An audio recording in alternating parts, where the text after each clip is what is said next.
अस्सलाम वालेकुम, a very good morning from new Pakistan. मैं हूं आपकी होस्ट हिना सलमान। आप लोग खुशखाश होंगे, ठीक होंगे, खैरियत से होंगे।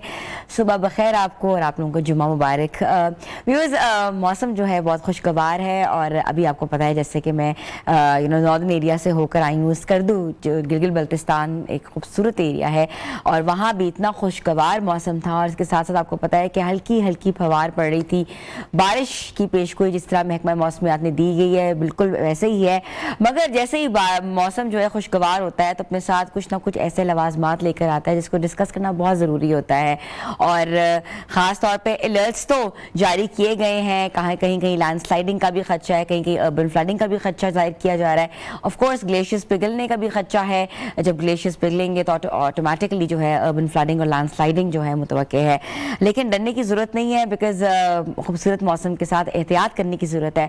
और ना सिर्फ एहतियात आपने अपने ट्रैवलिंग रूट्स पे करनी है, ना सिर्फ एहतियात आपने पानी से करनी है, ना सिर्फ एहतियात आपने ऐसी जगहों से करनी है जो कि ख़ास तौर पे रिवर बेल्ट पे जो है बने हुए हैं। और आपको पता है बार बार जो अलर्ट्स दिए जा रहे हैं कि ऐसी तमाम जगह जो कि रिवर बेल्ट पे बने, जो इंक्रोचमेंट जगह है वहाँ ना ठहरें और ख़ास तौर पर ऐसी जगहों के बारे में आप प्लीज़ कंप्लेन भी करें ताकि स्ट्रिक्ट से स्ट्रिक्ट एक्शन लिया जाए। और इसके साथ साथ इमरजेंसी सर्विस जो 1700 जो है ऑफ कोर्स वो अलर्ट है, आप उस पर कॉल करके भी डिटेल ले सकते हैं। मगर मौसम के साथ साथ जिस तरह की मैंने बात की है, हेल्थ इश्यूज़ बहुत ज़्यादा बढ़ जाते हैं।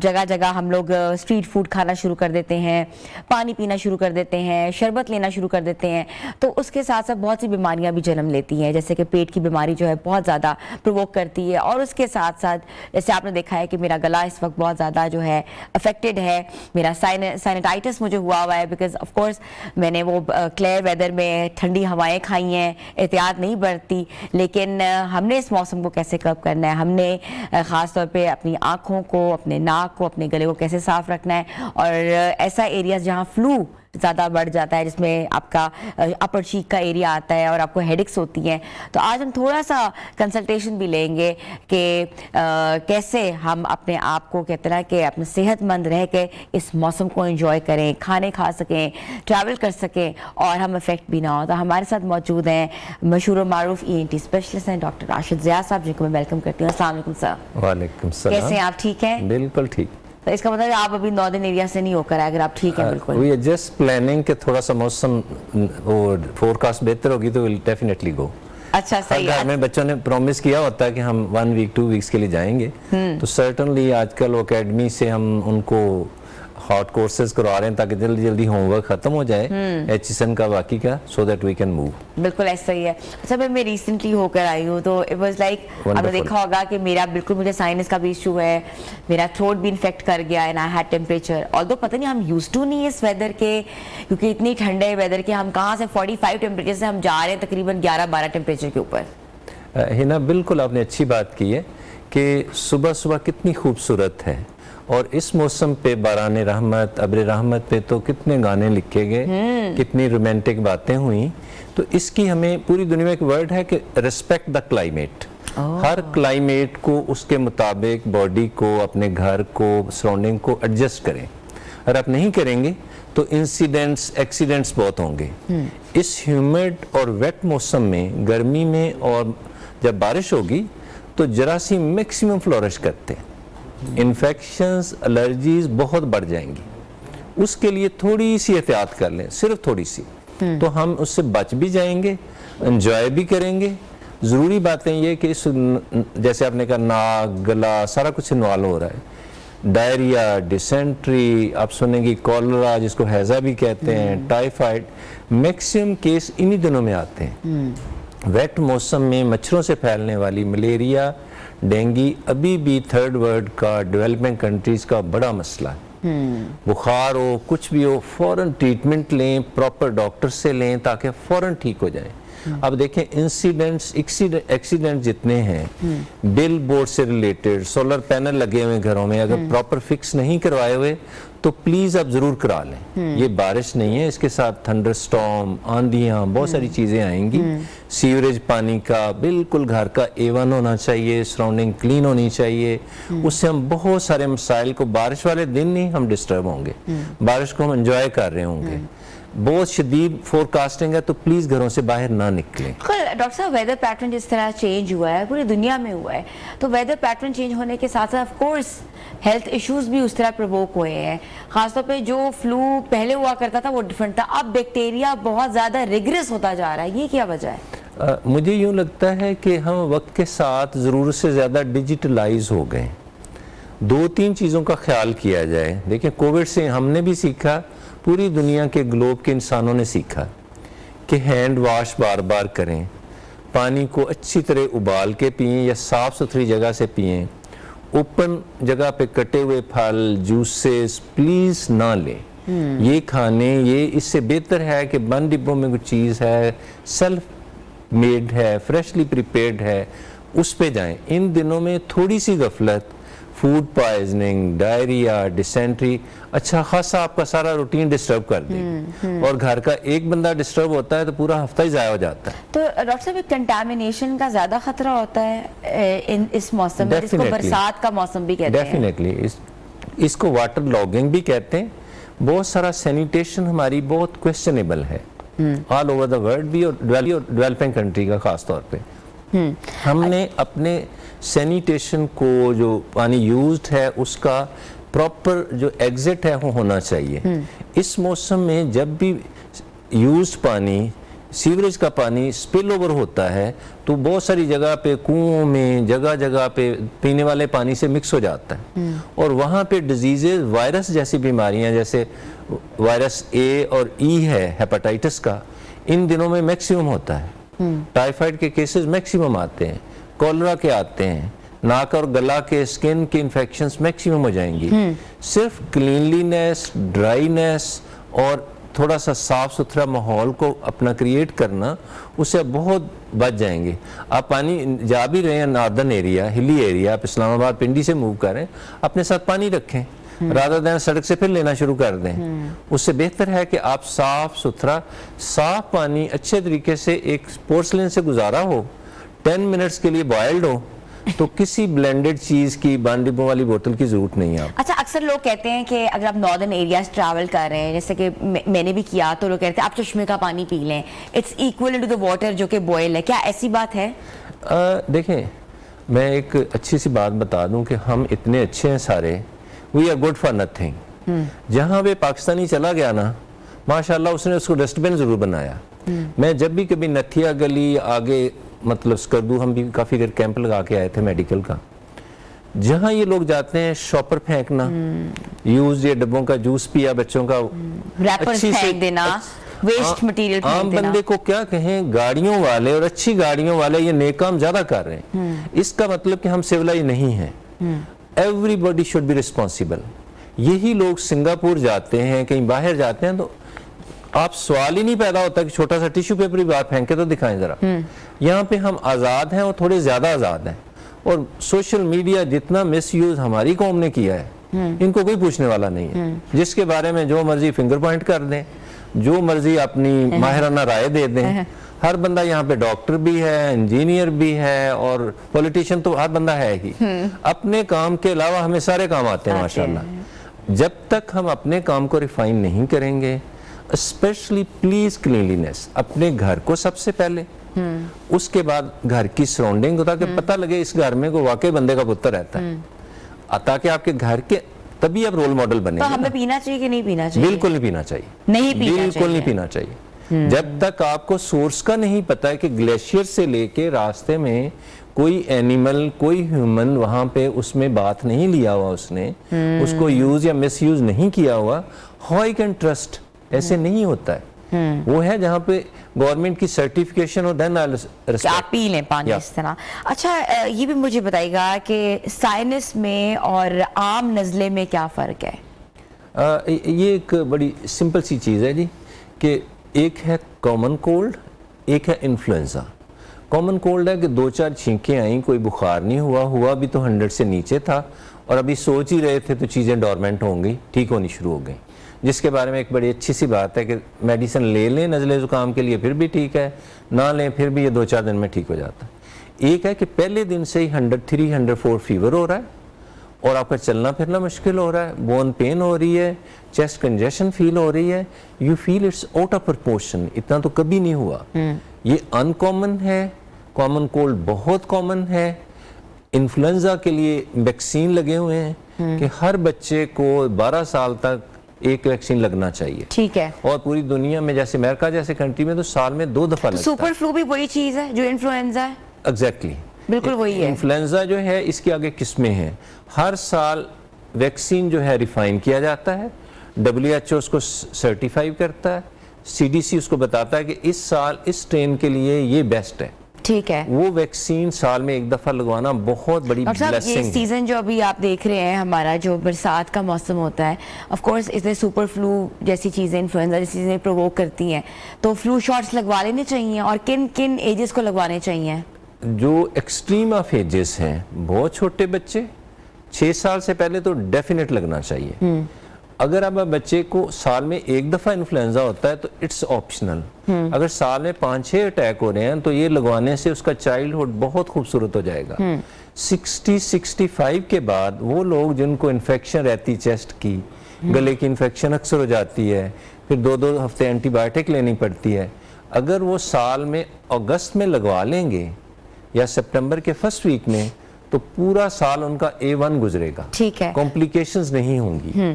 टॉन्सिलाइटिस बहुत बड़ा इशू है, गले सूज जाते इस मौसम में, हम कुछ भी खा लें, तो उसके लिए सिम्टम्स पहले बताएं, कौन से सिम्टम्स होते हैं, फीवर चढ़ता है नहीं चढ़ता, और करना क्या चाहिए? सोर थ्रोट या गले की खराबी एक बहुत आम मसला है, इन्फ्लुएंजा और कॉमन कोल्ड की तरह। ये सोर थ्रोट एक बैक्टीरिया से होता है, लेकिन ये बैक्टीरिया शुरू में कुछ नहीं कहता। फीवर हुआ, पेरेंट्स से मेडिसिन दे दी, बच्चा ठीक हो गया। अगर ये लंबी देर रहे, जैसे गले में हल्की सी पेन हुई, फिर फीवर हो गया, और कई दफ़ा ये अटैक इतना सीवियर होता है कि 2 हफ्ते गुजारता है और बच्चा चलने फिरने के काबिल नहीं होता, स्कूल नहीं जाता, खा पी नहीं रहा, अगर ये हर माह 2 माह बाद हो रहा है और काफ़ी सालों से हो रहा है, तो फिर अब ये टॉन्सिल अंदर से डैमेज हो चुके हैं, इतने बुरे हो चुके हैं कि अंदर उसमें छोटी छोटी केव बना ली हैं जरासीम ने। अच्छा। ये टॉन्सिल रखने वाले नहीं हैं, निकलवा देने चाहिए। इसके मसाइल 3-4 अब होंगे कॉम्प्लिकेशंस। बच्चे की ग्रोथ एजमेट के साथ नहीं होगी, स्कूल में परफॉर्मेंस ठीक नहीं होगी, उसको बहुत सारी और कॉम्प्लिकेशन, सब कॉम्प्लिकेशन सोर थ्रोट की, गले की खराबी, सेम जरासीम गुर्दों की फेलियर का बायस बनता है। अच्छा। गुर्दों की डैमेज की एक बड़ी वजह सोर थ्रोट है। अगर बच्चा शुरू में गले में दर्द कहता था, फिर टमी में बेली बटन के पास पेन कह रहा है, तो समझें कि डिजीज आगे पेट में भी इफेक्ट कर रही है। ठीक है। और काफ़ी देर के बाद रूमेटिक फीवर या रूमेटिक हार्ट डिजीज भी इसी बैक्टीरिया से होता है। इसलिए अगर अक्सर गले खराब होते हैं तो मुआलिज को ज़रूर चेक करवाएं। 70-80% अद्वियात से, केयर से ठीक हो जाते हैं, और अगर नहीं हो रहे तो प्लीज ये छोटी सी सर्जरी है डे केस, वो आप करवा लें। वो बिल्कुल करवा लें। लेकिन सबसे ज़रूरी है ना एक चीज़ इसके साथ ये भी है कि जब भी गला ख़राब हो उस बच्चे के टेस्ट ज़रूर करवा लें, ताकि पता लगे कि गुर्दे या हार्ट इन्वॉल्व तो नहीं हो रहा। इसको शुरू में 100% अवॉइडेबल है। अच्छा, इतना ज़्यादा ही बढ़ सकता है। ये इल्म रोशनी है, इन चंद वर्ड से हम बहुत सारी कॉम्प्लिकेशन से लाइफ में। डॉक्टर साहब, हम यही से गुफ्तगू का आगाज़ करेंगे, हमें छोटी सी ब्रेक पे जाना है, ब्रेक के बाद हम वापस आ रहे हैं, आप लोग हमारे साथ रहें।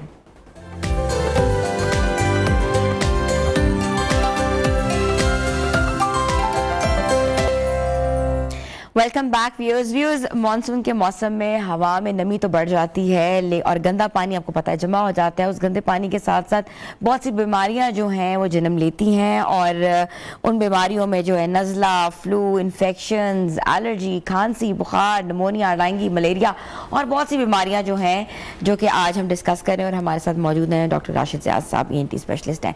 डॉक्टर साहब, बच्चों के हवाले से अगर हम बात करते हैं, सबसे ज़्यादा इम्यूनिटी उनकी लो होती है और वो बैक्टीरिया इन्फेक्शन सबसे ज़्यादा कैच करते हैं। क्या सिम्टम्स होते हैं और क्या करना चाहिए कि इन्फेक्शन ना वो कैच कर सकें? बच्चों में सर्टनली इम्यून सिस्टम होता ही नहीं है जब दुनिया में आता है। वो बच्चे जिनकी माएँ बहुत हेल्दी हैं, डायबिटीज़ नहीं हुई, चंद चीज़ों का एहतियात करें, वो बच्चों का बचपन बहुत खूबसूरत हो जाएगा। सबसे ज़्यादा जो चीज़ों का एहतियात करना है, मदर फीड को प्रमोट किया जाए। फीडर का इस्तेमाल, फीडिंग बॉटल का जिन बच्चों ने कम किया है उनको इन्फेक्शन बहुत कम होती है। अब इसमें हम तरीका भी बताएंगे कि मदर फीड कैसे होनी चाहिए, बॉटल फीड कैसे होनी चाहिए।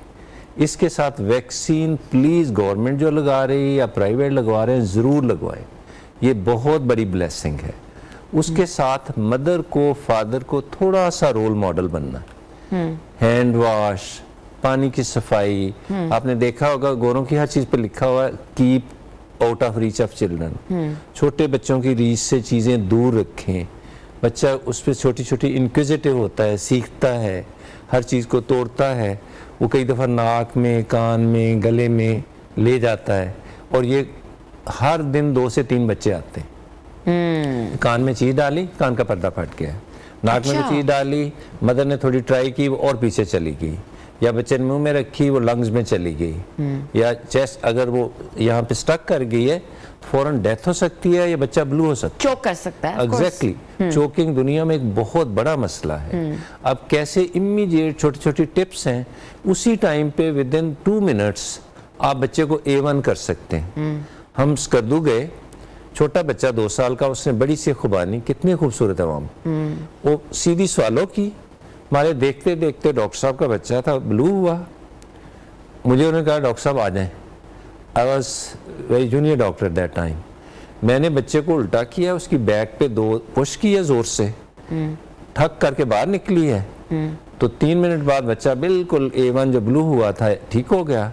नाउ पीपल स्टार्ट क्लैपिंग कि तो ये तो मिरेकल हो गया। ये मिरेकल एक नॉन मेडिकल बंदा भी कर सकता है। वो बंदे जो एल्डरली हैं, आपने देखा होगा जिनके दांत नहीं हैं, आर्टिफिशियल दांत हैं।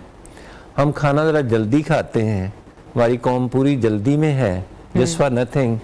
तो वो हम शादी का खाना तो बिल्कुल आखिरी खाना समझ के खाते हैं। बड़ी सी बोटी या स्वालो करें और च्यू ना की हो और स्टक कर जाए, सेम कंडीशन हैपन। तो हीमलिक मैनूवर है छोटा सा, वो हम दिखा भी देंगे इस पे, कि पीछे से खड़े होकर जोर से अपर एब्डोमेन को, चेस्ट को दबाएं पूरे जोर से, तो वो बाहर निकल आती है। अच्छा। छोटा बच्चा है उसके है तो उसका उल्टा करें और उसको 3 जोर से थंप लगाएं बैक पे, चेस्ट के, तो 98% चांस है कि उसी टाइम पे निकल जाए। अच्छा, आपने बड़ी अच्छी बात की है। अच्छा, हमने अक्सर देखा है कि ड्राउनिंग इश्यूज हुए हैं बच्चों में, और जहाँ रिवर बेल्ट्स हैं, या आपको पता है कितने हादसा पिछले दिनों हुए हैं। तो ड्राउनिंग इशू अगर अकर होता है, कोई ऐसा बच्चा या ऐसे कोई बॉडी मिलती है, not body like living being, तो फर्स्ट एंड फॉरमोस्ट स्टेप क्या करना चाहिए फॉर फर्स्ट एड? अगर ड्राउनिंग हो गई है तो जो भी साहब आसपास है immediately pull the human body out of water. ठीक है, वो करे जिसको वाकई स्विमिंग आती है, या छोटी पानी थोड़ा थोड़ा तो निकालें उसको, बच्चे को बाहर। मैं आपको छोटी सी मिसाल बताऊंगा। मैं बचपन में था तो हमारे गांव के पास ही एक बहुत बड़ी नहर थी, तो वहाँ एक बच्चा तैरता हुआ जा रहा था छोटा, और क्राई कर रहा था। और 2 मिनट बाद क्राई बंद हो गई, तो वी वर वेरी लिटिल। इतनी देर में एक ओल्ड खातून, बिल्कुल ओल्ड खातून, हम उसको चाची कहते थे, आंटी कहते थे, वो हिम्मत करके गई है, बच्चा बाहर निकाला। इट टुक अराउंड 3 या 4 मिनट। उस वक्त बच्चा बेहोश हो चुका था। ये हर किसी ने करना है। उसने सिंपल घड़ा लिया, ये जो घड़ा होता है बिल्कुल साथ ही उनका डेरा था, उसको उल्टा किया, उसके ऊपर बच्चे को लिटाया, पेट उसका उसके ऊपर, बच्चा उसका फूल चुका हुआ था, स्पिंडल पेट ऐसे था, पानी भर गया बच्ची होगा। छोटी सी थी, कोई 4 साल की होगी, 3 साल की होगी, टोटल बेहोश हो चुकी थी। हमारे देखते देखते क्राई करती वो, हमें तो वो we were away from that scene. हमने उस सीन पूरा गौर से देखा। मुझे आज भी याद है कि विद इन 2 से 3 मिनट बाद वो हिलाने जुलाने से वो नीली हुई लड़की थोड़ा थोड़ा आई ब्लिंकिंग शुरू हुई, हिलना शुरू हो गया। प्लीज ऐसा हो तो इमीडिएटली उसको लटा दें, उल्टा पेट के नीचे उल्टा लटाएं और जोर से चीज दबाएं, और मुंह में कोई भी चीज है, मिट्टी है, जहाँ गया कोई चीज स्वालो कर ली, उसको निकाल दें। आप उल्टा लटाएं, पेट के नीचे कोई राउंडेड चीज रखेंगे, या अपने जस्ट ऐसे किया हुआ बच्चे का पेट इधर है, लेग्स इधर है, आप जोर से दबाएं उसको, चेस्ट को, एब्डोमेन को, और 2-3 दफा चेस्ट पे थंप भी देते जाएं। बैक से दें, सामने से दें, क्योंकि टाइम थोड़ा है। 5 मिनट के अंदर ऑक्सीजन अगर बेहाल हो गई, 99% बच्चे। अच्छा, अक्सर इन बच्चों की या लोगों की पल्स वीक रहती है जी, तो वो ऑटोमेटिकली बेहतर हो जाएगी? वो उसी टाइम पे बच्चा ठीक हो जाएगा। ठीक है। अब ये अमल जारी रखना है, इसलिए थोड़ी सी कार्डिक रिससिटेशन हमें टीवी पे बार CPR बार आना बतानी चाहिए, सीपीआर, बेसिक लाइफ सपोर्ट, इससे हजारों लाइफ बच जाती है। डॉक्टर, इसीलिए मैं आपसे बार बार पूछ रही हूँ बिकॉज आपको पता है मौसम ही ऐसा है। Exactly. और बहुत से इंसिडेंट्स हम देखते हैं कि हो जाते हैं, क्योंकि आपको पता है बोटिंग और राफ्टिंग और ऐसी एक्टिविटीज, स्पोर्ट एक्टिविटीज भी बहुत ज्यादा हो रही हैं। और वैसे ना इसमें एक बहुत जरूरी चीज कि कभी भी किसी के कान में खासतौर पे इंसेक्ट चला जाए, ये साल में 2-3 बच्चे आते हैं, इतना क्राई करते हैं। कल एक बच्ची आई थी, she was after some time she started crying, screaming. वो अंदर कान में चला जाए तो और डीप जाने की कोशिश करता है। लोग उसको बाहर से उंगली लगाते हैं, फिंगर करने में तो हम मास्टर हैं, या बाहर से उसको तिनका मारते हैं और काटती आगे। वो आप कहीं पे स्कर्दों में हो, पहाड़ों पे हो, तो किसी डॉक्टर की जरूरत नहीं। घर में भी आप फौरन जनाब म्यू में जाने की जरूरत नहीं है। कोई भी साफ सुथरा ऑयल उसके कान में डाल दें। ठीक है। साफ सुथरा ऑयल नहीं है तो नॉर्मल टेम्परेचर पे, ठंडा नहीं, रूम टेम्परेचर पे साफ पानी, जो यही पानी हम पी रहे हैं, वो कान में डाल दें, वो ड्राउनिंग हो जाएगी, वो डेड हो जाएगा। Oil is the best. Medical science, scientific तरीका ये कि ऑयल है तो डालें, वो डेड हो गया, पेन तो खत्म होगी, ठीक है, मिजरी इज ओवर। और ज्यादा चांस है वो तैर के बाहर आ जाएगा, चीजें फ्लोट करती हैं ना। ठीक है, डाल के उसको और डालें, वो थोड़ी देर बाद आपको नजर आएगा, आप ट्विजर से उसको पकड़ सकते हैं। आप प्लकर से प्लग कर दें। Exactly, now it's a good time. पहले उसको किल करें, पहले उसको तिनके मारने की कुछ करने की जरूरत नहीं है। और अगर आप बिल्कुल ही डॉक्टर, अच्छा, नोज में भी ये मसला होता है, नोज के थ्रू भी अक्सर हमने देखा है चीजें चली जाती हैं, इंसेक्ट्स आ जाते हैं। अगर नोज में है तो फौरी तौर पे उसको स्निफ कराने की कोशिश करें, कोई ऐसी चीज जिससे बच्चे को छींक आए। या हमारे बच्चों को ये आना चाहिए कि how to blow the nose, how to sniff out the nose. एक साइड, जो जिस साइड पे चीज है उसको खुला रखें, दूसरे को बंद करें, उसको बैठे जोर से सांस निकालो, स्निफ आउट करो। गले में है तो उसको कहें जोर जोर से खांसी करो, बाहर निकलाएगा। और पीछे से टैप करो, लेकिन जोर से, प्यार से नहीं, थोड़ा सा हिम्मत से। ठीक है, आवाज आनी चाहिए, उससे निकलेगा वो। ठीक है, thank you so much doctor Rashid Zia साहब वाज विद अस और ENT स्पेशलिस्ट। लेकिन आज हमने जो बातें की हैं वो बिल्कुल डिफरेंट हैं कि किसी की इंसिडेंट्स ऐसे हो जाते हैं, ड्राउनिंग का इंसिडेंट हो जाता है, इंसेक्ट हम लोग इनहेल कर लेते हैं, स्वॉलो कर लेते हैं, कान में चला जाता है। तो छोटी छोटी एहतियाती तदबीर क्या करनी चाहिए जिससे ऐसे वाक़या जो है वो कम हो सकते हैं और हम कर्व कर सकते हैं। हम लोग छोटी सी ब्रेक पे जा रहे हैं, आप लोग देख रहे हैं न्यू पाकिस्तान।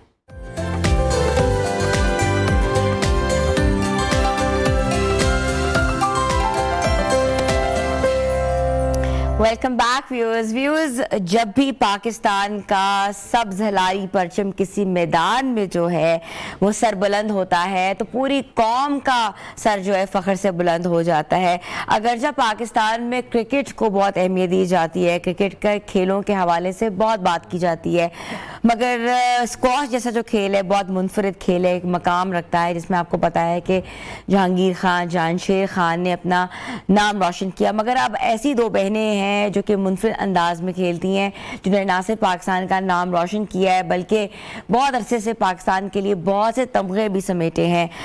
अगर मैं बात करती हूँ हालिया एक टूर्नामेंट की जो कि अभी एशियन जूनियर सुपर सीरीज़ हुई है 2026 में, और ये जूनियर ओपन में जो है महानूर अली और सैरिश अली ने सेमीफाइनल्स में जगह बनाते हुए 2 ब्रॉन्ज मेडल्स हासिल किए हैं। और ये कामयाबी सिर्फ एक मैच जीतने की नहीं है बल्कि इस बात की भी अलामत है कि पाकिस्तान स्क्वॉश में भी दिन दुगनी रात चुगनी तरक्की कर रहा है और नौजवान खिलाड़ियों के महदूद वसाइल के बावजूद भी स्क्वॉश जैसी गेम जो है वो नुमाया हो रही है। तो आज हम बात करेंगे सैरिश अली से जो कि हमारे साथ वीडियो लिंक में मौजूद है। अस्सलाम वालेकुम सैरिश। वालेकुम अस्सलाम। सैरिश, कॉन्ग्रेचुलेशन सबसे पहले आपको, और आपने और आपकी बहन ने 2 ब्रॉन्ज मेडल जीते हैं। थैंक यू सो मच, और थैंक यू सो मच मुझे इनवाइट करने के लिए। काफी ज्यादा मुश्किल टूर्नामेंट था क्योंकि पेनांग जूनियर ओपन हमने पिछली बार भी खेला था और उसमें हमें शुरू के क्वार्टर फाइनल से पहले हमें 4th-5th राउंड खेलने पड़ते थे सिर्फ क्वार्टर फाइनल तक पहुंचने के लिए। सो क्वार्टर फाइनल हमने इस बार खेला, तो मैंने 4 राउंड खेले, फिर उसके बाद 4 राउंड के बाद क्वार्टर फाइनल, फिर सेमीफाइनल, फिर उसके बाद अनफॉर्चुनेटली हमने पिछली बार मैंने मेरी बहन ने फाइनल खेला था, लेकिन इस बार बैड लक कह सकते हैं कि हम दोनों हार गए थे, लेकिन थर्ड पोजीशन बहुत बड़ी बात है। अच्छा, फिर भी आपको पता है कि सेमीफाइनल्स तक भी जाना एक बहुत बड़ी अचीवमेंट है।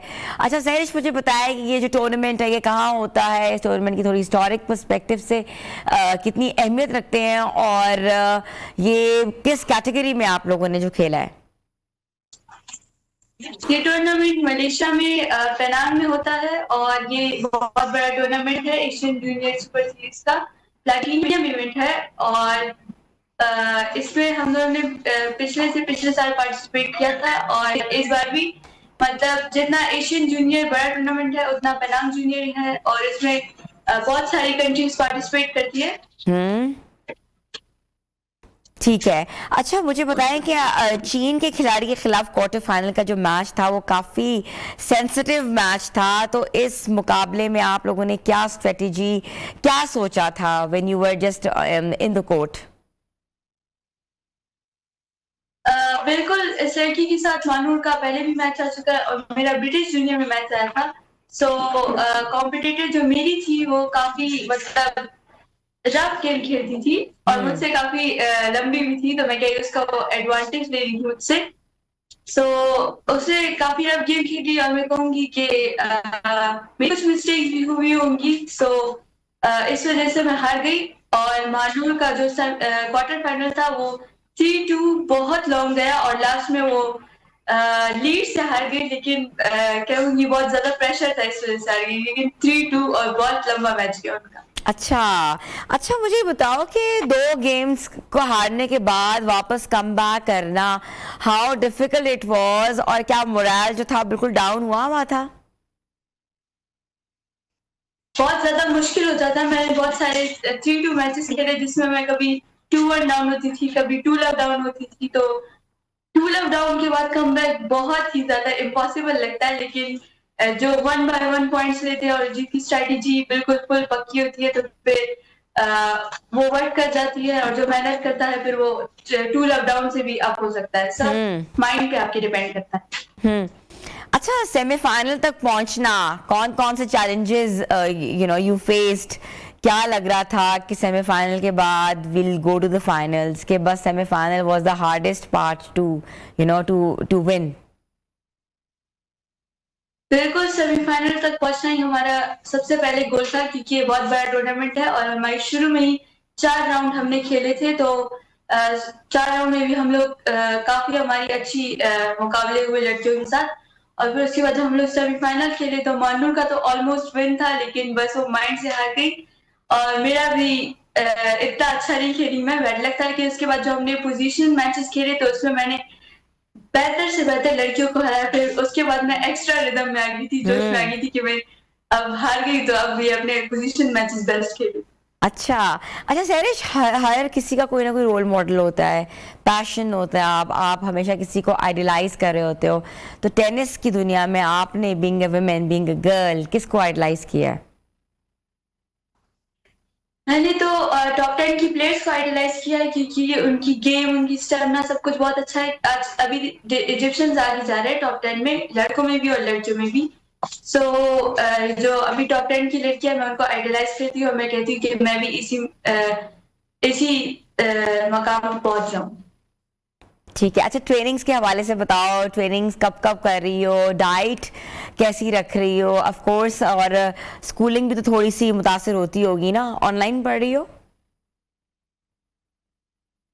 जी बिल्कुल, हम लोग ऑनलाइन स्टडी कर रहे हैं, उसको हम अपने शेड्यूल में फिक्स करते हैं, क्योंकि हम लोग सुबह, अभी तो हमने थोड़ा चेंज किया, हम लोग अभी सुबह ग्राउंड करते हैं, लेकिन पहले हम लोग सुबह का सेशन करते थे, फिर उसमें 2-3 घंटे बीच में रेस्ट करते थे। सुबह के सेशन में कभी ड्रिल्स होती थी और कभी कोच के साथ ट्रेनिंग होती थी, तो उसके बाद हम लोग जिम करते थे, और फिर जिम के बाद हम लोग घर जाते थे, फिर हम लोग शाम में आते थे, और शाम में हम लोग कभी कंडीशन गेम्स खेलते थे, कभी मैचेस खेलते थे।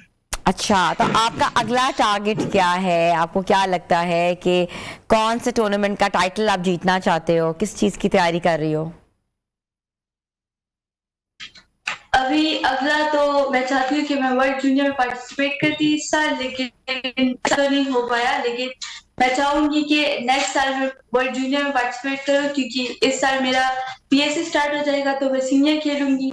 तो मैं चाहती हूँ कि मैं बड़े से बड़े टूर्नामेंट्स खेलूं और अपने से बड़ी लड़कियों के साथ मुकाबले करूं और वर्ल्ड जूनियर चैंपियनशिप जीतूं और पीएसए में जीतूं टूर्नामेंट्स। अच्छा, वेरी नाइस।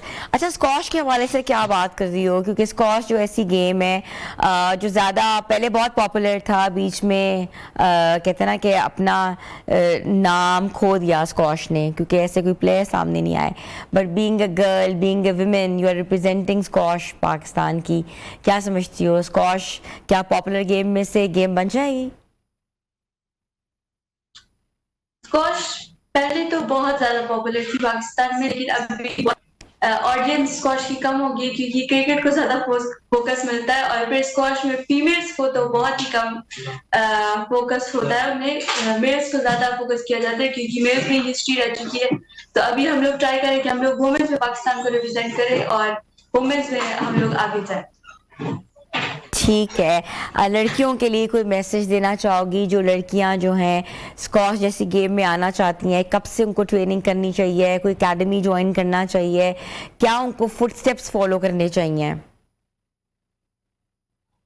सबसे पहले तो मैं कहूंगी कि उनके पेरेंट्स उन्हें सपोर्ट करें, फिर उसके बाद वो खुद अगर उनमें जज्बा है खेलने का और अगर वो टफ से टफ सिचुएशन हैंडल कर सकती है तो फिर उन्हें खुद को स्ट्रांग रखना पड़ेगा। और सबसे पहले अपने लिए जो स्टेडियम है या फिर जो स्क्वॉश के क्लब्स या फिर आप स्पोर्ट्स खेलना चाहते हैं उसमें अप्लाई करें और स्टार्ट करें। जो गेम आपको फिट होती है उसी को खेलें।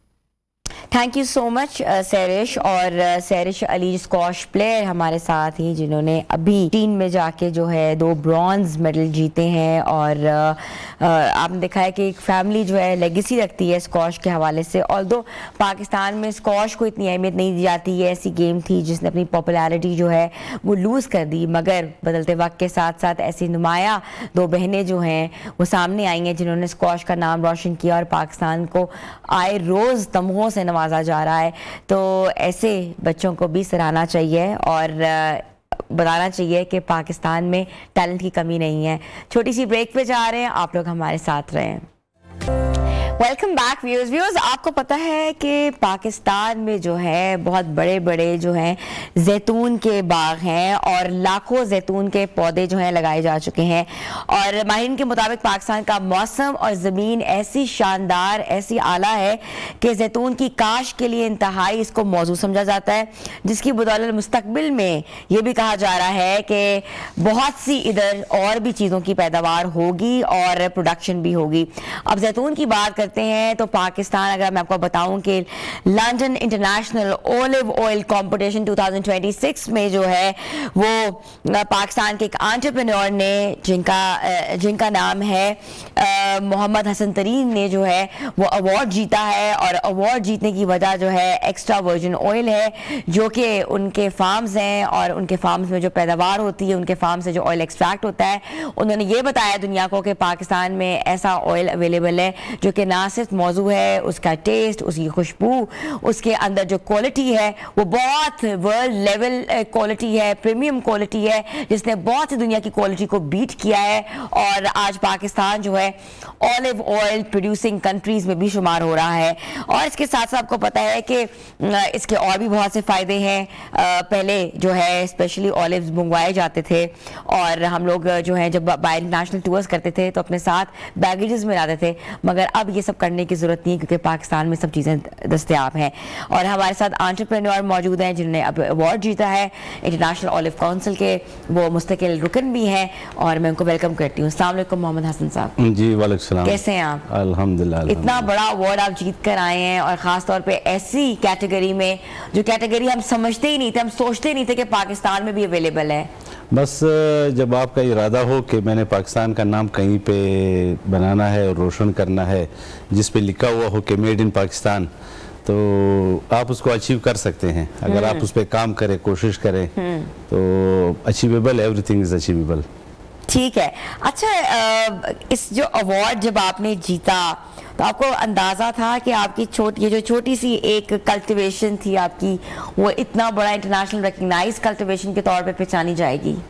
इरादा तो जिस तरह मैंने कहा था कि मैंने स्ट्रगल तो मेरी काफ़ी पहले से थी अच्छा। कि इरादा मेरा यही था कि इसको इंटरनेशनल लेवल पे पाकिस्तान के नाम को पहुंचाना है और मैं वो क्वालिटी देनी है जो वहाँ के स्टैंडर्ड के SOPs इन चीज़ों को पूरी करे। तो नियत तो थी यानी कि पहुंचाना ही पहुंचाना है, तो वो फिर मंजिल मिल जाती है आपको बेशक आप हार्ड फूड वर्क बिजनेस में आना, फूड कैटेगरी में आना, ऑलिव्स और ऑलिव से एक्स्ट्रा वर्जिन ऑयल एक्सट्रैक्ट करना, ये आइडिया किसका था या ये आप लोगों की लेगेसी खानदानी चल रही थी जिसको आप आगे लेके जाएंगे? नहीं, खानदानी तो जिम्मेदारी तो है हमारी, ठीक वो है। फैमिली बिजनेस है हमारा, मगर ये जो है पहले लोग जो फार्मर थे वो सारे एलिमेंट्स, जिस तरह बलूचिस्तान का नाम आता है तो आप एलिमेंट्स का नाम सुनते हैं, सेब का नाम सुनते हैं, ओलिव्स पे काम हो रहा था, यानी 70s 80s से इस पे काम हो रहा था। गवर्नमेंट भी यानी सपोर्ट कर रही थी फार्मर्स को, उनको मोटिवेट कर रही थी कि आप ओलिव्स की तरफ जाएं।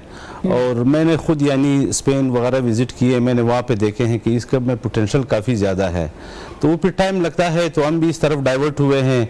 तो फिर क्वालिटी वाइज जो वेदर यूरोपियन कंट्रीज़ का है जहाँ के क्वालिटी बहुत बेहतरीन है, तो उससे बिल्कुल वेदर और इन्वायरमेंट बलूचिस्तान का, लोरलाई का उससे मैच करता है। तो इस पे यानी काम किए, थोड़े से SOPs होते हैं, थोड़ा सा ख्याल रखना पड़ता है, तो उस बेस पे यकीन तो था हमें कि अचीवेबल है, तो अचीव हो गया अल्हम्दुलिल्लाह। ये जो आपका ऑलिव के फार्म्स हैं, ये कितने बड़े फार्म्स हैं, कितने पौधे लगाए गए हैं, कितनी इसमें मैन पावर है, एक्सट्रैक्शन कैसे होती है ऑलिव ऑयल की? ये इसमें जो है डिफरेंट एरियाज में लगाए हुए हैं। फॉर एग्जांपल 20 एकड़ ज़मीन एक जगह पे है, 50 एकड़ दूसरी जगह पे है। जिस तरह मैंने पहले बताया कि हमारा फैमिली बिजनेस भी है ये, तो ये डिफरेंट जगहों पे लगाई हुई है। और अब हम ये नहीं कह सकते कि ये फुली डेवलप्ड हो गए हैं, तो ये स्टिल लगाए जा रहे हैं। अगर एक रफ आइडिया मैं दूं तो इस साल भी कोई 3, 3.5, 4 लाख दरख्त लगाए हैं। अच्छा। तो उसमें फिर ये होता है कि कुछ दरख्त जो है ख़राब हो जाते हैं, तो नेक्स्ट ईयर फिर हम उसको रिप्लेस करते हैं। तो उसमें अगर 50,000 60,000 दरख्त भी कामयाब हो जाएं साल पे, तो ये काफ़ी ज़्यादा अमाउंट है दरख्त की। तो हमारी प्रोडक्शन और बढ़ सकती है, हम इसको एक्सपोर्ट लेवल पे इजीली ला सकते हैं, जो कि इकॉनमी के लिए भी बेहतर है। और जिस तरह आपने एक्सट्रैक्शन की बात की, एक्सट्रैक्शन पहले एक्स्ट्रा वर्जिन का आपको आइडिया होगा, ये जो इसका जो फ्रूट होता है, इसको आपने 8 to 12 आवर्स में क्रश करना होता है। तो तो वहाँ पे पहले ये मशीनरी नहीं होती थी, तो पंजाब लाना पड़ता था, और यहाँ पे लाने के लिए कोल्ड प्रेस मशीन के जरिए जी बिल्कुल वो एक्सट्रैक्ट होता होगा। बिल्कुल। तो अब मशीन्स वहाँ लग गई, अब मशीन्स वहाँ पे लग गई है, गवर्नमेंट ने लगाई है, तो ये बड़ी एक कामयाबी है पूरे इलाके के लिए। और फर्दर उसको एक्सटेंड करा रहे हैं, मशीनें और भी लगवा रहे हैं। तो इसका ये प्रोसेस है, ये बड़ा मसला था, ये भी हल हो गया। अच्छा, जब आपने लंदन में ये अवार्ड लिया, ऑफ कोर्स कैटेगरी थी आपकी, कितने मुमालिक वहाँ थे, कितने मुमालिक का जो ऑयल था वहाँ उन्होंने नुमाइश के लिए रखा हुआ था, और फिर कैसे आपका जो ऑयल था वो डिफरेंट था बाकी मुमालिक के ऑयल्स के? मैं ये थोड़ा सा बता दूं आपको कि ये जो होता है इनका कोई 3-4 महीने के प्रोसेस चलता है। ये रजिस्ट्रेशन कोई नवंबर दिसंबर में इसकी होती है, तो रजिस्टर होता है, फिर 2 महीने बाद सैंपल जाते हैं, फिर उनके जजेस बैठते हैं, तो उसको फिर टेस्ट करते हैं, स्मेल करते हैं, फिर कैटेगरी वाइज इसको रखते हैं। एक क्वालिटी का कंपटीशन होता है, एक हेल्थ का होता है, एक पैकेजिंग का होता है। तो मैंने जो कंप्लीट किया था वो क्वालिटी में किया था, क्वालिटी में मैंने किया था। तो वो क्वालिटी का बस अल्हम्दुलिल्लाह पाकिस्तान का नाम अल्लाह ने रोशन करना था, वो हो गया। बाद में यानी जब इवेंट खत्म हुआ, फिर एक थे वहाँ पे जजी थे ग्रे नाम के, तो वो मेरे पास आए, उन्होंने कहा कि ये जो अवार्ड्स थी ये ऑलरेडी रिपीट हुए जा रहे थे यूरोपियन कंट्रीज के अमंग्स। अच्छा। तो हमें बड़ा अच्छा लगा कि पाकिस्तान भी उसमें आ रहा है और डेवलप कर रहा है इस चीज़ में। जिस तरह अगर आपको पता हो कि पाकिस्तान अभी जो इंटरनेशनल ऑयल काउंसिल है उसका परमानेंट मेंबर भी बन गया है, तो ये भी हमारे लिए बड़ी खुशी की बात है। तो और दूसरा ये जो थे, जिस तरह आपने कहा कि कितने ब्रांड्स आए हुए थे, तो ये more than thousands of brands आए हुए थे ऑल ओवर द वर्ल्ड, पूरी दुनिया से। फिर वो उसको कैटेगरी वाइज रखते हैं कि ये गोल्ड है, ये सिल्वर है। अच्छा, मुझे बताएं कि ऑफ कोर्स जब ऑलिव ऑयल की प्रोडक्शन पाकिस्तान में हो रही है, इट्स मेड इन पाकिस्तान, तो इसकी प्राइस कितनी कंट्रोल होगी? Because olive oil is very expensive. हम नॉर्मली जो है अब एक बॉटल लेकर आते हैं और हम हल्का हल्का स्प्रे कर रहे होते हैं चीजों के ऊपर, हम उसको इतना ज्यादा यूज नहीं करते, क्योंकि 2000 प्लस से ये शुरू होता है, 2000 रुपए से ऊपर ये शुरू होता है ऑलिव ऑयल। बिल्कुल। एक तो जो प्रीमियम क्वालिटी का ऑलिव ऑयल होता है, तो उसमें यानी प्राइस उसकी ऑलरेडी अगर आप ऑल ओवर द वर्ल्ड देखें और मार्केट में देखें, इसके कुछ SOPs होते हैं। जो बायर से तेल आता है इसके SOPs को फॉलो करना और इसको मेंटेन रखना बहुत मुश्किल काम है, क्योंकि ये डायरेक्ट सनलाइट से और इसका टेम्परेचर बिलो 30 रखना ये बड़ा मुश्किल काम है। अभी एक चीज़ इंपोर्ट है कि आ रही है तो उसको 2-3 महीने उसमें कंटेनर में लग जाते हैं आते आते, तो ये पुराना होता है। हम जो है फ्रेश हार्वेस्टिंग में डील करते हैं। खराब नहीं हो जाता ऑलिव ऑयल? तो जाहिर बात है ना, तो इस वजह से वो प्राइस भी फिर कम रखते हैं, क्वालिटी वो नहीं रहती। तो बीइंग लोकल प्रोडक्ट, तो ये हम ईयर टू ईयर हार्वेस्टिंग में हम डील करते हैं और सिंगल ओरिजिन में डील करते हैं, जस्ट लोरलाई का, दैट्स इट, और कोई किसी एरिया का नहीं है। तो इसकी ये है कि प्राइस कंट्रोल, यानी अगर प्रीमियम हम देंगे, हमने फुल कोशिश की है कि जितना मिनिमम हो सके पाकिस्तान के आवाम को ये फ़ायदा पहुंचाया जा सके। और सबसे बड़ी बात है अवेयरनेस, पहला फोकस हमारा पाकिस्तान पे है, तो यही हमने पूरी कोशिश की है कि प्राइस को हम कंट्रोल रख सकें। अच्छा, अक्सर एक गिला किया जाता है, जो कि आप बीइंग अ बिजनेसमैन मैं आपसे भी करती हूँ, कि तमाम अच्छी चीज़ें, चाहे वो हम आम, हमारे आपको पता है जी। अच्छे काश्त होते हैं, हमारी चेरीज कद्दू से इतनी अच्छी काश्त होती हैं, वो लोकल मार्केट में नहीं आती, वो सब एक्सपोर्ट हो जाती हैं। इसके अलावा और भी बहुत सी ऐसी फूड आइटम्स हैं जो कि लोकल मार्केट में नहीं नज़र आते, वो सिर्फ एक्सपोर्ट क्वालिटी होते हैं। क्या ये जो ऑलिव ऑयल आपने जो इतनी मेहनत से ये बनाया है, ये भी एक्सपोर्ट क्वालिटी के लिए होगा कि लोकल मार्केट में नज़र आएगा? मैं आपको एक चीज़ बताऊं, जो फ्रेश हार्वेस्टिंग होती है तो मेरी एक पूरी टीम है। टीम समझो कि हर बंदा मैं हूँ, तो खुद जाके मशीन के सामने हम खड़े होते हैं, खुद अपने सामने क्रश करते हैं, खुद फ्रूट प्लग करते हैं। तो उस पर यानी जो बायर जाएगा, जो लोकल होगा, सारा सेम क्वालिटी हम देंगे। हम ये नहीं कहेंगे कि ये बायर जा रहा है इसमें ये होगा इसमें ये होगा, तो वो सेम ही क्वालिटी हम देंगे, इस पे कोई कंप्रोमाइज़ नहीं है हमारा। तो पाकिस्तान में भी वही क्वालिटी होगी, उसमें कोई चांटी नहीं होगी, कोई ये नहीं होगा। लोकल मार्केट में olive oil made in Pakistan available होगा? जी जी जी, अभी भी अवेलेबल है। अच्छा, जी जी, अभी भी अवेलेबल जी है? जी, अभी भी अवेलेबल है। ठीक है। अच्छा, ये जो जैतून के पौधे होते हैं, ये आप बाहर से मंगवाते हैं या ये पौधे आम अवेलेबल होते हैं? कितना टाइम लगता है इनको हार्वेस्ट करने में, एक पौधा, और कितनी देर में ये फार्म पूरा तैयार होता है? ये जो पौधे हैं ये पहले आते थे बायर से, ठीक है। इटालियन गवर्नमेंट के एनजीओज, ये वो गवर्नमेंट के थ्रू, एनजीओज को थ्रू यानी फार्मर्स को देते थे। अभी पाकिस्तान गवर्नमेंट ने जो ऑलिव ऑयल काउंसिल है और जो एग्रीकल्चर डिपार्टमेंट है हमारा फेडरल, वो उन्होंने चकवाल में फार्म बनाए हुए हैं, तो वो एज सब्सिडी फार्मर को दे रहे हैं। तो ये भी हमारे लिए एक प्लस पॉइंट है कि वो अभी यहाँ पे ही उग रहे हैं और फार्मर्स को देते हैं। तो ये तकरीबन इसका पौधा जो है 3 to 4 ईयर में फ्रूट देना स्टार्ट हो जाता है। अच्छा, 3 से 4 साल का प्रोसेस है? जी जी जी जी, एक फल देने में, एक फल एक दरख्त के लिए। और ये जो जैतून का दरख्त जो है ये बलूचिस्तान के लिए इस वजह से भी बेस्ट है कि ये जो एक मरतबा फसल तक पहुंच जाए तो ये हार्ड है, यानी पानी ज्यादा इसको नहीं चाहिए होता। स्टार्ट में तो थोड़ा सा मेहनत कर मसला है, बहुत बड़ा बिल्कुल मसला भी है, तो इस वजह से भी हमारे लिए काफ़ी बेहतरीन वो है ये, यानी एग्रीकल्चर सेक्टर जो है वो इसमें काफ़ी डेवलप कर सकता है और कर रहा है, और फार्मर्स के लिए भी प्लस पॉइंट है ये। अच्छा, ये भी बताइएगा कि जैतून के तेल के फ़ायदे क्या है? क्योंकि अक्सर लोग इसको जो है वो आपको पता है मसाज के लिए इस्तेमाल करते हैं, अक्सर लोग इसको खाते हैं, सैलड्स में इस्तेमाल करते हैं। इसके फ़ायदे क्या हैं? और इसकी कैटेगरीज, एक्स्ट्रा वर्जिन, पोमस, और भी बहुत सी कैटेगरीज हैं, तो वो कैटेगरीज के बारे में थोड़ा सा बताएं।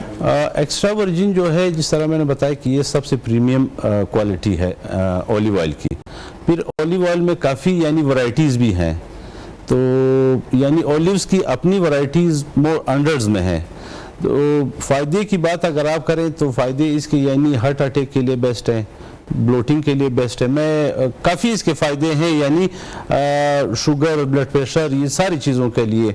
मैं अपना अगर एक एक्सपीरियंस बताऊँ तो यानी मुझे पोलन एलर्जी थी, पोलन एलर्जी, मैं इनहेलर भी यूज़ करता था कभी कभी। तो ये इसमें यानी इसका लेमन शॉट इसको कहते हैं कि 2 स्पून आप सुबह नियार मुँह पिएँ, उसमें लेमन स्क्वीज़ कर लें। तो ये मैंने यूज़ किया है, ये तो मेरा अपना एक पर्सनल एक्सपीरियंस है कि उसके बाद मैंने इनहेलर वगैरह यूज़ बिल्कुल भी नहीं किया है। नहीं किया आपने? जी जी।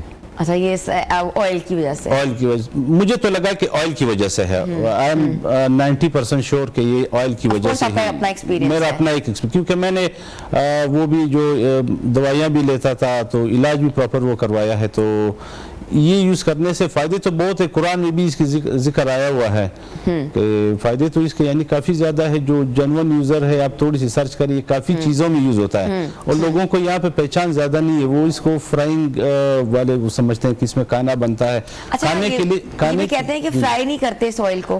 पोमस जो है, पोमस को आप फ्राई कर सकते हैं, ये रिकमेंडेड नहीं है। ज़्यादा टेम्परेचर पे आप इसको चीज़ें इसमें फ्राई नहीं कर सकते हैं। जो पोमस ऑयल है उस पर अभी पाकिस्तान में काम हो रहा है, वो पाकिस्तान में अवेलेबल नहीं है, इंपोर्टेड है यानी लोकल नहीं है, तो उस पर काम हो रहा है। इंशाल्लाह सून वो भी मार्केट में आ जाएगा हमारे पाकिस्तानियों के लिए, पाकिस्तान के तो आवाम के आपका लिए। जो ऑयल एक्स्ट्रा वर्जिन इसको आप लगा सकते हैं और थोड़ा बहुत सैलड्स में स्प्रे कर सकते हैं। जी जी, लगा सकते हैं, सैलेड में स्प्रे कर सकते हैं, आप पी सकते हैं इसको।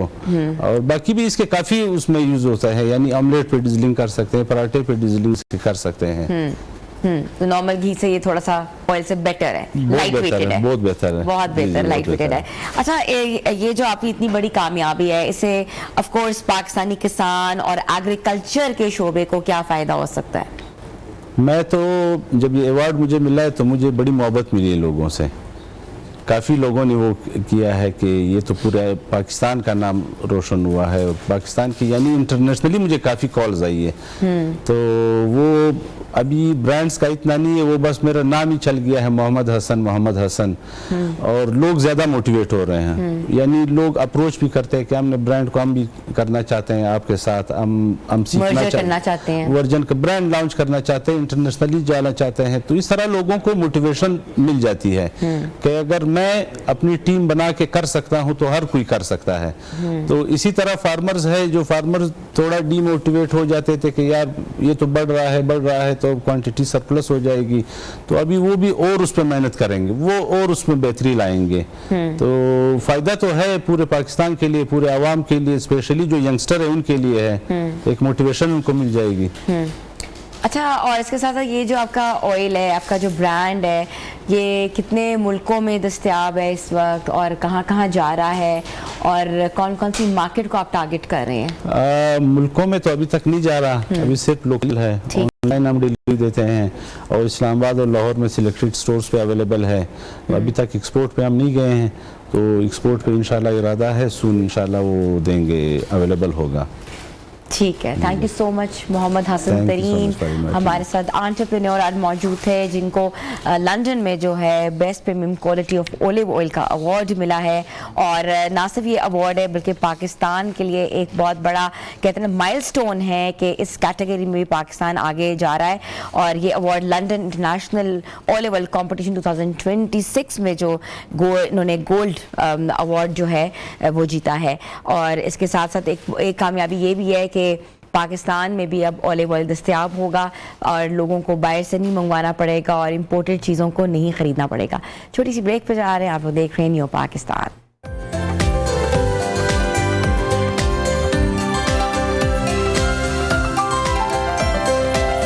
Welcome back viewers. नाश्ते को किंग ऑफ मील्स कहा जाता है। सुबह उठते ही पहला काम हमें होता है कि आज हम नाश्ता कौन सा करेंगे और नाश्ते में क्या चीज़ पसंद है। मौसम के साथ साथ दिल चाहता है कि नाश्ता भी वैसा परफेक्ट बने।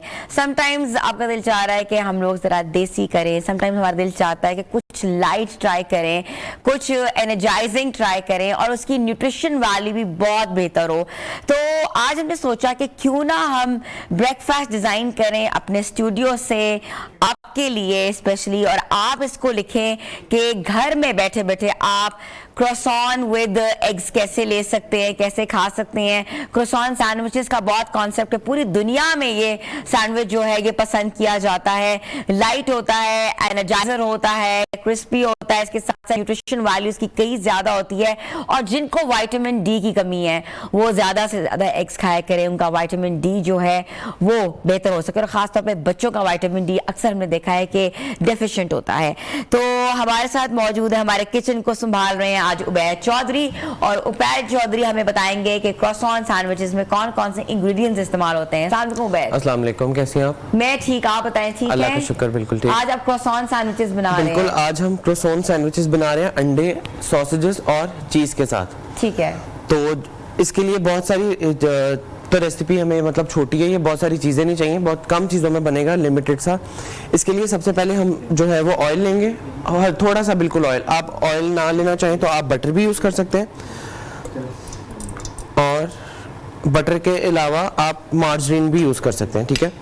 ऑयल के अंदर हम डालेंगे 2 से 3 अदद छोटे प्याज, बिल्कुल छोटे छोटे बेबी अनियंस को मैंने बारीक बारीक काटा हुआ है, हम ये ऐड करेंगे और इनको हम ट्रांसल्यूशन करेंगे, यानी कि बिल्कुल सॉफ्ट करेंगे, ब्राउन नहीं करेंगे इनको। ठीक है। ये आपने बिल्कुल छोटे स्लाइसेस, बिल्कुल छोटे स्लाइसेस में मैंने प्याज लिए हुए हैं।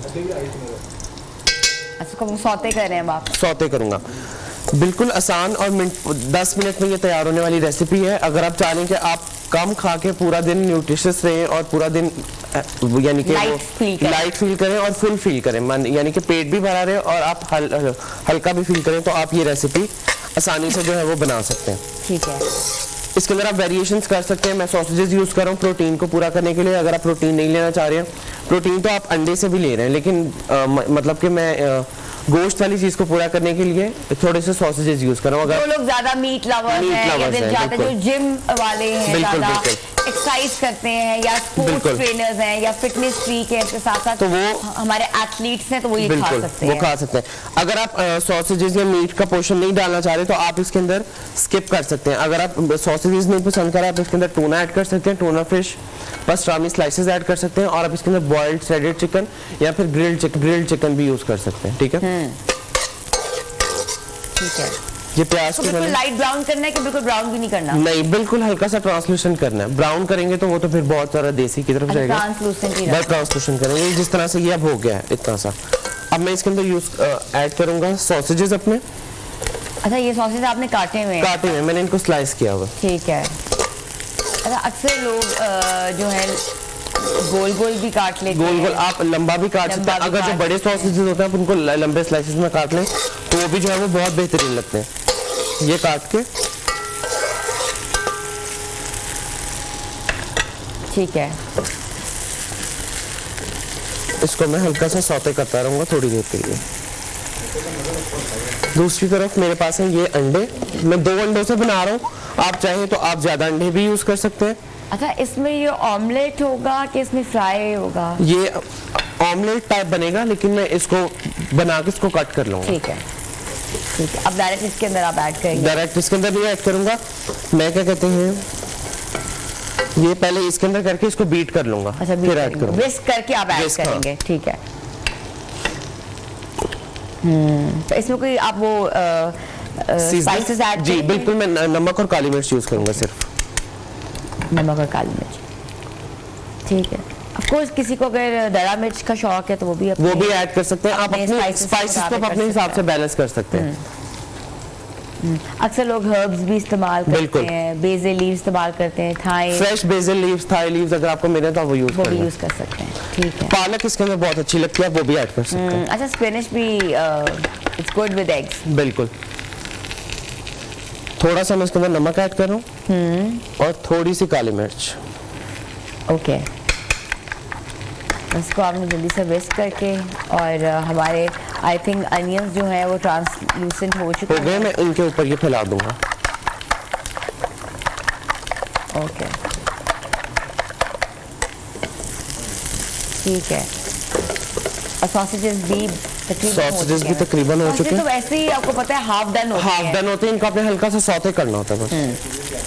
प्लीज आप लोगों ने सॉसेज को फ्राई नहीं करना, और बिल्कुल फ्राई या शैलो फ्राई भी नहीं करना। नहीं, बिल्कुल हल्के से ड्रॉप ऑफ ऑयल में उसको आप टॉस करें। हाँ, अक्सर लोग इसको बॉईल भी कर लेते हैं। बिल्कुल बॉईल भी नहीं करते इनको तो।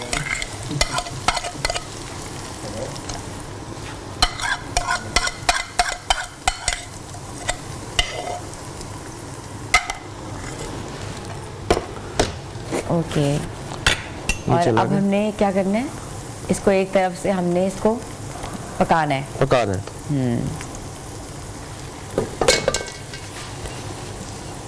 अच्छा, सबसे अच्छा अगर आपके पास पैन है तो नॉन स्टिक उसके अंदर बहुत बेहतरीन बन जाता है। हमारे पास तो थोड़ी अवेलेबिलिटी ऑफ यूटेंसिल्स कम है, लेकिन ऑफ कोर्स हमने सोचा कि हम आइडिया जो है वो फ्लोट करें कि आपने इस तरीके से अपना ब्रेकफास्ट जो है बनाना है। अच्छा ये आपने इसको बिल्कुल वो कर दिया है, बिल्कुल ये नीचे थोड़ा Smash कर दिया। स्मैश कर दिया, थोड़ा स्टिक हो रहा था तो मैंने कर दिया। ठीक है। अच्छा इसके अंदर आप स्क्रैम्बल्ड एग्स भी यूज कर सकते हैं। स्क्रैम्बल्ड एग्स की रेसिपी आपने बना दी। ये हो गया। इसके अलावा पोस्ट एग्स भी यूज कर सकते हैं। ओके। वो भी बहुत अच्छे लगेंगे।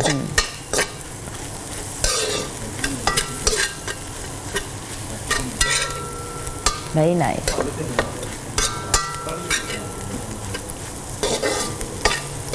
अच्छा ज्यादा आई थिंक हमने इसको ज्यादा सौते नहीं किया, प्याज को बिल्कुल थोड़ा सा किया, सॉसेजेस को थोड़ा सा किया और स्पाइसेस में सिर्फ नमक और काली मिर्च यूज किया। अच्छा उबैद, काफ़ी व्यूअर्स ये पूछते हैं, ऑडियंस पूछती है कि हमें वो रेस्टोरेंट वाली प्रेजेंटेशन नहीं मिलती या रेस्टोरेंट वाला मज़ा नहीं मिलता, क्या वजह है? रेस्टोरेंट्स वाले ना बहुत कम लिमिटेड चीज़ों से टेस्ट निकालते हैं। जैसे कि मैंने इसके अंदर सिर्फ नमक और काली मिर्च यूज़ किया है। मेरे ख्याल से अगर आप किसी अच्छे ब्रेकफास्ट रेस्टोरेंट में जाएंगे ना तो वो सिर्फ इस तरह के सैंडविचेस में सिर्फ नमक यूज़ किया होता है उन्होंने। अगर आप कोई और डिश ले रहे हैं तो उसके अंदर बेसिकली उन्होंने और स्पाइसेस यूज़ किए होंगे, लेकिन इसके अंदर सिर्फ सैंडविचेस, क्रॉसॉन सैंडविचेस हो गए, क्लब सैंडविचेस हो गए, सिर्फ नमक और काली मिर्च यूज़ करते हैं और चीज़ों को ज़्यादा पकाते नहीं हैं। उनका जो ओरिजिनल वर्जन होता है उसको वो रखते हैं। हम चीज़ों को पका पका के उनकी जान निकाल देते हैं। हाँ। फिर इसीलिए वो वाला टेस्ट ही नहीं मिलता आपको। ओके, देसी टेस्ट आ जाता है। देसी टेस्ट आ जाता है। हम हर चीज में कहते हैं भुनाई करो भुनाई करो, हर चीज का मतलब भुनाई में वो टेस्ट नहीं निकलता। कुछ चीजें होती हैं जिनकी गोश्त वगैरह की भुनाई करने से उसका टेस्ट निकलता है, मानते हैं। स्टेक्स खाते हैं तो स्टेक्स वेल डन अलग होती है, हाफ डन, मीडियम वेल।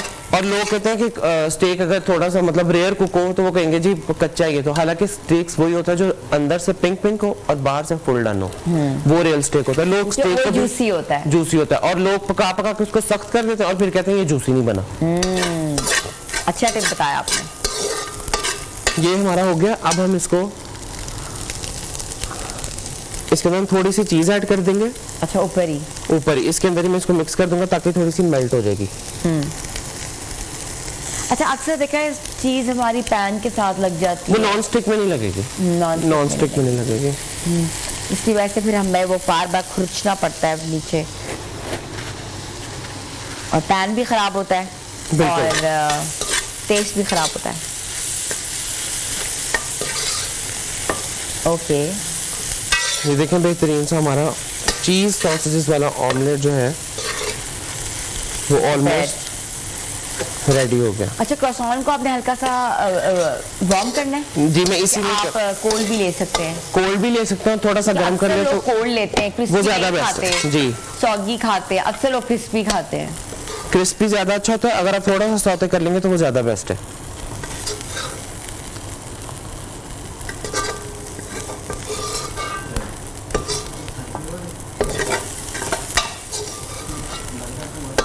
ये देखें ये हमारा हो गया।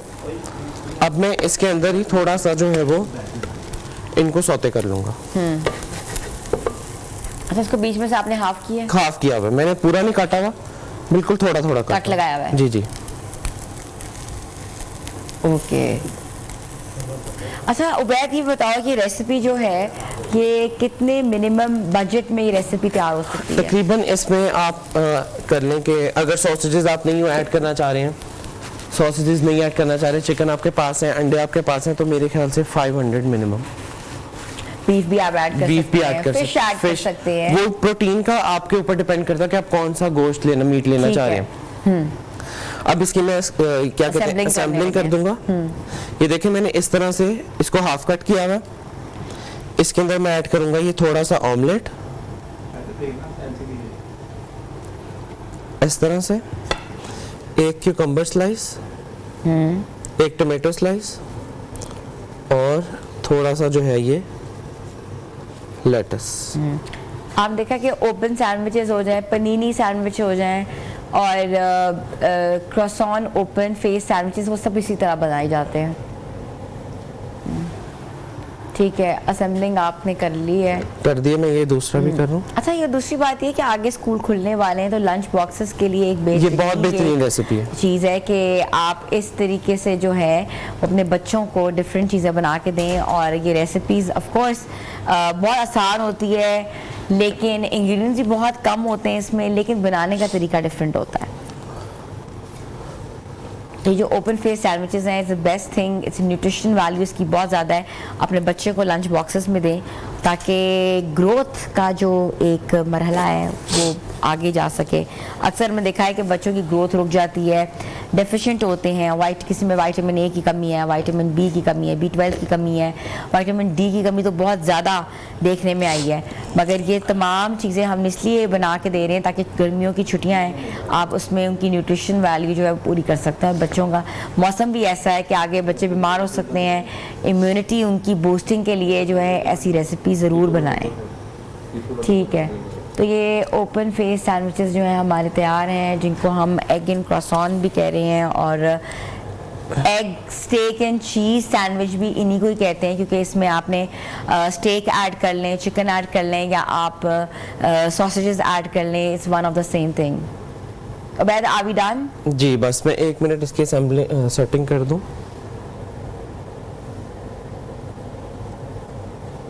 Very nice, it's a beautiful presentation. और उसके साथ हमने डिश आउट कर लिया है। आपको बता दें कि आपने कैसे इसको असेंबल करना है, और थोड़े से पैसों में ज़बरदस्त सा नाश्ता करें। सुबह अपने आप को लाइट फील कराएं विद अ कॉफ़ी कप, और इंजॉय करें मौसम, क्योंकि मौसम जो है आगे आने वाले दिनों में भी बहुत अच्छा होने जा रहा है।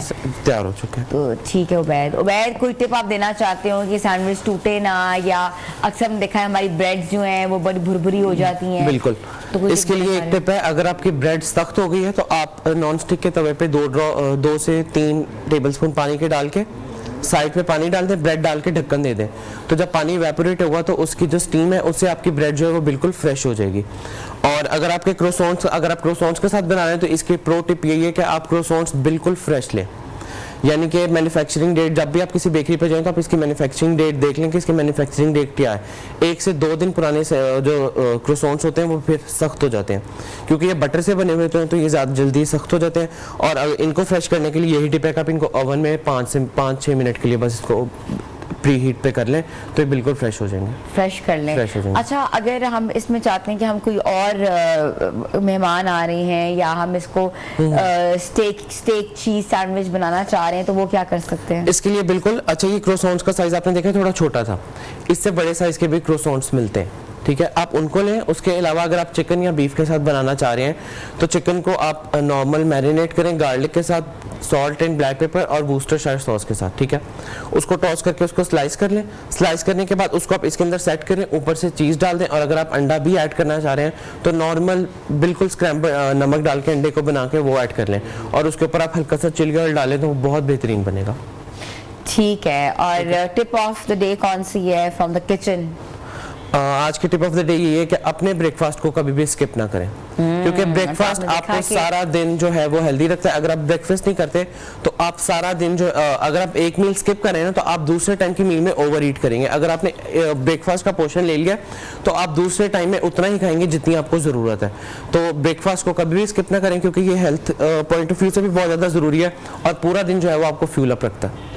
तो ब्रेकफास्ट इज वेरी इंपॉर्टेंट, और ब्रेकफास्ट स्किप नहीं करना चाहिए। ऑफ हमारे हेल्थ एक्सपर्ट्स भी ये कहते हैं, और हमारे किचन और आजकल सब लोग ब्रेकफास्ट को ही स्किप कर रहे हैं। और कहते हैं कि हम लोग बस लंच करेंगे और समझते हैं कि ज्यादा हेल्दी चीज है, लेकिन ये अनहेल्दी चीज है। आप लंच के अंदर 2 टाइम का मील खा रहे होते हैं, फिर आप यानी कि ब्रेकफास्ट की भूख को भी खत्म कर रहे हैं और अपने लंच की भूख को भी खत्म कर रहे हैं, यानी कि आप ओवर ईट कर रहे हैं एक ही टाइम में। तो इससे बेहतर ये है कि जितना पोर्शन आपको ब्रेकफास्ट में चाहिए आप उतना लें, और लंच में जितना पोर्शन चाहिए आप उतना लें। अच्छा, जो लोग कार्ब्स नहीं खाना चाहते वो कैसे खाएं इसको?